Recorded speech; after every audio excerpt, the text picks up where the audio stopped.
নমস্কার বন্ধুরা।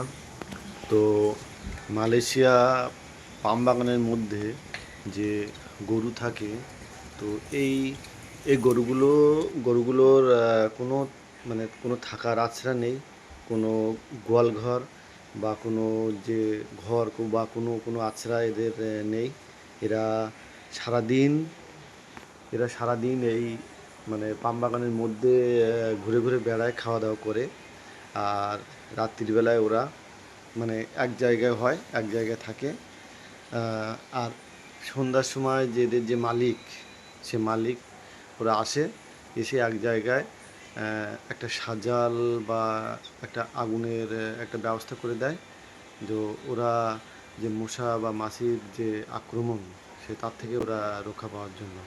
যে মালয়েশিয়ায় মশার পরিমাণ কম, তাহলেও কিছু মশা আছে, যে তার জন্য রক্ষা পাওয়ার জন্য মালিক ওই একটা সাজালের ব্যবস্থা করে দেয়। ওখানে ওরা রাত্রিবেলা থাকে।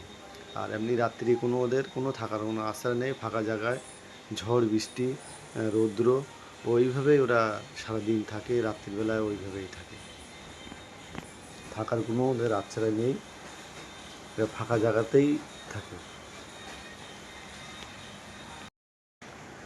মালয়েশিয়া এই গরুর গলায় কিন্তু কোনো দড়ি নেই, দড়ি দিয়ে এরা বেঁধে রাখে না।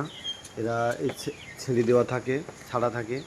ওরা ইচ্ছা মতো এদিকে ওদিকে ঘুরে ঘুরে ঘুরে ঘুরে বেড়ায়। তারপর সন্ধ্যা হলে ওরা এক জায়গায় দলবদ্ধভাবে থাকে।